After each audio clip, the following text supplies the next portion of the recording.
اب آئیے ذرا قرآن سے چند دلیلیں پیش کرنا چاہتا ہوں۔ بہت سے لوگ کہتے ہیں کہ کیسے امام کو مانتے ہو جو نظر نہیں آتے؟ مجھے تعجب ان پہ ہوتا ہے جو یہ مان لیتے ہیں کہ شیطان مردود نظر نہیں آتا، شیطانی طاقت ہے، گمراہ کر سکتا ہے۔ امام زمانہ رحمانی طاقت ہے، کیسے بغیر دکھے ہدایت نہیں کر سکتے؟ رحمانی طاقت ہے، اللہ سبحانہ و تعالیٰ کے نمائندہ ہیں، تو غیبت میں ہیں۔ اب غیبت میں کیوں ہیں؟ ہمارے بہت سے نوجوان سوال کرتے ہیں کہ آج امام غیبت میں کیوں ہیں، امام ظہور کیوں نہیں کرتے؟ میں سادہ سا فلسفہ پیش کروں گا، ایک سادہ سی مثال پیش کروں گا اپنے نوجوان بھائیوں کے لیے۔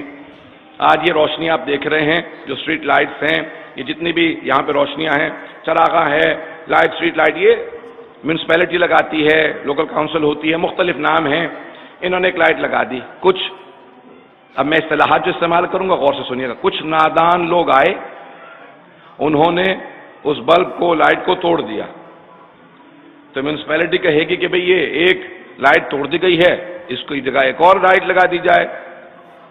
کچھ اور نادان آئے، انہوں نے دوبارہ لائٹ کو توڑ دیا، وہ تیسری مرتبہ لگا دیں گے۔ ایک ایسا وقت آئے گا وہ کہیں گے اپنے ان نادانوں کو سنبھالو، جب تک کہ یہ نادان قابو میں نہیں آتے اب ہم اگلی لائٹ نہیں لگائیں گے، کیونکہ ہم لائٹیں اس لیے نہیں لگا رہے ہیں کہ توڑ دی جائیں، روشنی کے لیے بھیج رہے ہیں۔ اگر بات پہنچ رہی ہو، میں نے نور سے مثال اس لیے دی کہ ہم 12 اماموں کو نور مانتے ہیں۔ اللہ نے علی ابن ابی طالب جیسے 11 امام بھیجے جو معصوم ہیں، حجت ہیں، اللہ کے نمائندے ہیں، ایک کے بعد ایک آتے رہے، نادان لوگ، جاہل لوگ، مغالطہ یا اہل بیت علیہ السلام کے دشمن انہیں شہید کرتے رہے۔ اللہ نے کہا دیکھو تم نے 11 کو شہید کر دیا ہے، میں 12ویں کو آپ سب کے لیے تب تک محفوظ رکھوں گا جب تک کہ آپ میں صلاحیت پیدا نہ ہو جائے اس کی حفاظت کی۔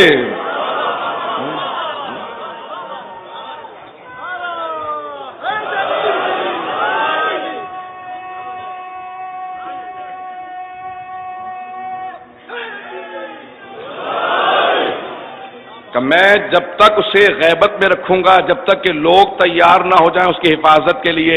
یہ میں نے 11 اس لیے نہیں بھیجے تھے کہ لوگ ان کو شہید کرتے چلے جائیں، یہ ہدایت کے لیے آئے تھے، میرے سے رابطے کے لیے آئے تھے کہ لوگوں کو مجھ سے مربوط کر دیں، اس لیے نہیں کہ لوگ ان پہ ظلم کریں، لوگ ان کے اوپر مظالم ڈھائیں، مظالم کے لیے نہیں آئے تھے، یہ میرے محبوب ترین ہیں، میں ان پہ ظلم نہیں دیکھنا چاہتا، اس لیے اس نے 12ویں امام علیہ السلام کو غیبت میں رکھا ہے۔ عزیزان گرامی، اگر آپ سے کہیے عجیب و غریب غیبت کا فلسفہ میں پیش کرنا چاہتا ہوں تاکہ ہمارے تمام مسلمانوں کے دل صاف ہو جائیں، وہ شک نہ کریں کہ اگر کبھی دیکھیں کہ غیبت کا نیا تصور نہیں ہے، یہ قرآن کا تصور ہے۔ غیبت 2 طرح کی ہوتی ہے، سننا پسند فرمائیں گے؟ غیبت 2 طرح کی ہے، ایک غیبت کہ انسان آنکھوں سے غائب ہے، یعنی اگر یہاں سے گزرے نظر نہ آئے، یہ غیبت ہے۔ دوسرے یہ ہے غیبت کہ یہاں سے اگر کوئی گزرے دیکھنے میں آئے پہچانا نہ جائے، یہ بھی غیبت ہے۔ جناب یوسف کے بھائی انہیں دیکھ رہے تھے، پہچان نہیں رہے تھے، جناب یوسف اپنے بھائیوں کے لیے غیبت میں تھے۔ غیبت جناب یوسف ہے، جناب یوسف غیبت میں تھے اپنے بھائیوں کے لیے، یہ غیبت کا تصور نیا نہیں۔ جناب ابراہیم علیہ السلام نمرود اور اس کے تمام لشکر کے لیے، فوج کے لیے اللہ نے خبر دے دی تھی کہ ایک آئے گا جو تیرے تخت کو الٹ دے گا، وہ بچوں کو مارتا رہا، جناب ابراہیم جوان ہوتے رہے، اللہ نے کہا غیبت میں رکھوں گا تاکہ ابراہیم جب بدلہ لینے کے لیے جائے۔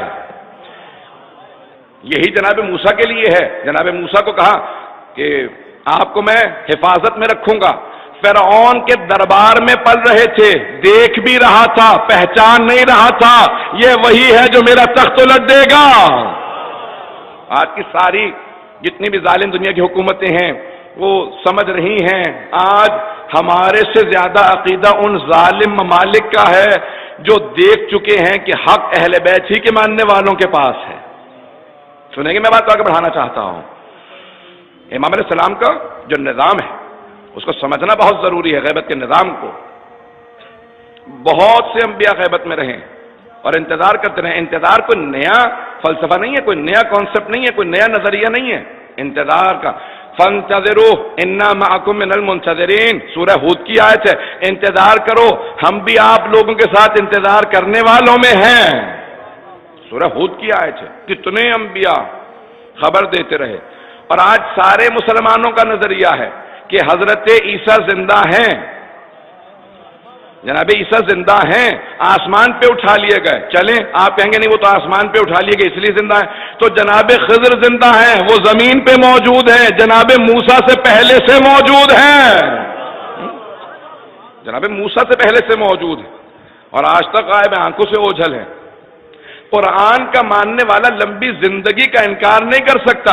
اللہ کہتا ہے 950 سال تبلیغ کی جناب نوح نے، 950 سال قبل طوفان، اس کے بعد بھی جب پوچھا گیا پیغمبر اسلام سے کتنی زندگی تھی جناب نوح کی، کہا 2500 سال، 2500 سال جناب نوح اسی زمین پہ رہے، زندہ رہے۔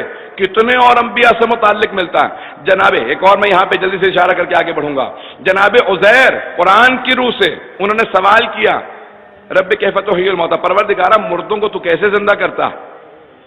اللہ نے کہا یہیں پہ سو جاؤ، تفصیل میں نہیں جاؤں گا، سو جاؤ۔ جب وہ سو کے اٹھے تو اللہ نے فوراً سوال کیا، قرآن میں سوال موجود ہے، کم لبثت، کتنی دیر سوئے ہو؟ تو انہوں نے جواب دیا لبثت یوم و بعض یوم، میں ایک دن سویا ہوں یا ایک دن سے بھی کم مدت سویا ہوں، ایک دن یا اس سے بھی کم مدت سویا ہوں۔ اللہ نے کہا بل لبثت 100 عام، نہیں تم 100 سال سوتے رہے ہو، اب شک نہ کرنا میں مردوں کو کیسے زندہ کروں گا۔ وہ نہ کھا رہے تھے، نہ پی رہے تھے، نہ چل رہے تھے، ایک مقام پہ سو رہے تھے، 100 سال تک قرآن کی روح سے زندہ رہے، قرآن کی روح سے امام زمانہ چلتے بھی ہیں، پھرتے بھی ہیں، نماز بھی پڑھتے ہیں، آتے بھی ہیں، جاتے بھی ہیں، مدد بھی کرتے ہیں، دشمنوں کو شکست بھی دیتے ہیں۔